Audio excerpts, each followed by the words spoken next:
প্রিয় সপ্তম শ্রেণীর শিক্ষার্থীরা, শুভেচ্ছা নিও। আজকে আমি তোমাদের বাংলাদেশ ও বিশ্ব পরিচয় বিষয়ের নতুন বই থেকে প্রথম অধ্যায় এর ৬ নং পৃষ্ঠার কাজ ১ এবং কাজ ২ এর সমাধান করে দেব। প্রথমে তোমাদের বলবো, যারা আমার চ্যানেলটি সাবস্ক্রাইব করো নাই তারা আমার চ্যানেলটি সাবস্ক্রাইব করবে এবং আমার সাথে থাকবে। তাহলে চলো আমরা ক্লাস শুরু করি।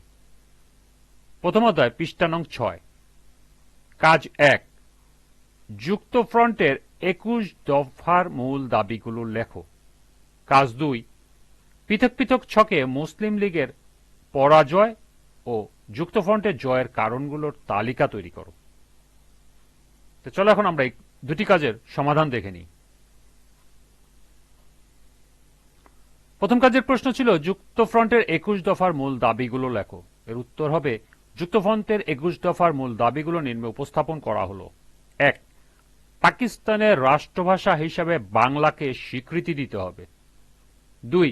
জমিদারি এবং খাজনা আদায় প্রথা বন্ধ করতে হবে এবং বিনা ক্ষতিপূরণে ভূমিহীন কৃষকদের মধ্যে বাড়তি জমি বন্টন করে দিতে হবে। ৩. পাট ব্যবসাকে জাতীয়করণ করতে হবে আর এই উদ্দেশ্যে এই ব্যবসাকে পূর্ববঙ্গ সরকারের অধীনে রাখতে হবে, যাতে করে পাট চাষিরা পাটের মূল্য সঠিকভাবে পায়। ৪. কৃষির উন্নতির লক্ষ্যে সমবায় কৃষির ব্যবস্থার প্রচলন ঘটাতে হবে এবং কুটিরশিল্প ও হস্তশিল্পকে উন্নত করার লক্ষ্যে সরকারকে আর্থিক সাহায্য করতে হবে। ৫. পূর্ববঙ্গের সর্বত্র প্রাথমিক শিক্ষাকে নারী পুরুষ নির্বিশেষে সকলের জন্য বাধ্যতামূলক এবং অবৈতনিক করতে হবে। এছাড়া শিক্ষকদের প্রাপ্ত ন্যায্য বেতন এবং ভাতার ব্যবস্থা করতে হবে। ৬.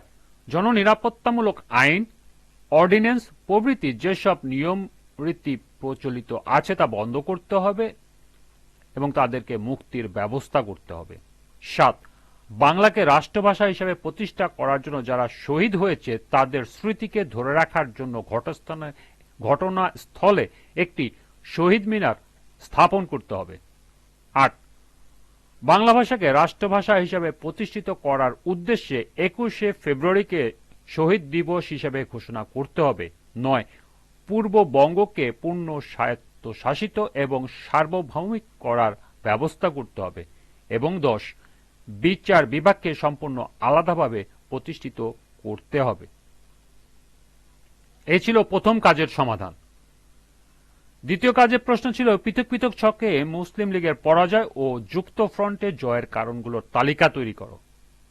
প্রথমেই মুসলিম লীগের পরাজয়ের কারণগুলো নিম্নে উপস্থাপন করা হলো। ১. রাষ্ট্রভাষার দাবিকে নাকচ করা। ২. পাকিস্তানের দুই অংশের স্বার্থান্বেষী মনোভাব।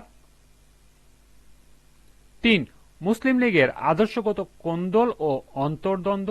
৪. পূর্ব পাকিস্তানের জনগণের স্বায়ত্তশাসনের দাবি উপেক্ষা করা। ৫. পূর্ব পাকিস্তানের আর্থসামাজিক উন্নয়নে অবহেলা। ৬. দ্রব্যমূল্যের অস্বাভাবিক ঊর্ধ্বগতি। ৭. মুসলিম লীগের দুঃশাসন। ৮. পূর্ব পাকিস্তানের অর্থনৈতিক অবনতি। এরপর যুক্তফ্রন্টের জয়ের কারণগুলো নিম্নে উপস্থাপন করা হলো। ১. স্বাধীনতার পর থেকে মুসলিম লীগের নেতিবাচক ভূমিকা। ২. ভাষা আন্দোলনে বিজয়ের ফলে আকাঙ্ক্ষা বেগবান হয়ে ওঠে। ৩. বিভিন্ন দল ও মতের মানুষের একত্রিতকরণ। ৪. প্রবীণ ও তরুণ নেতাকর্মীদের সমন্বয় ঘটে। ৫. তরুণদের বলিষ্ঠ প্রচার অভিযান। ৬. মুসলিম লীগের বিরোধী রাজনৈতিক দলগুলো ঐক্যবদ্ধ হয়ে জোট গঠন। ৭. যুক্তফ্রন্টের গতিশীল নেতৃত্ব এবং ৮. যুক্তফ্রন্টের কর্মসূচিতে জনগণের আশা আকাঙ্ক্ষার প্রতিফলন। এই ছিল এই দুটি কাজের সমাধান। আজকের ক্লাসটি এ পর্যন্তই।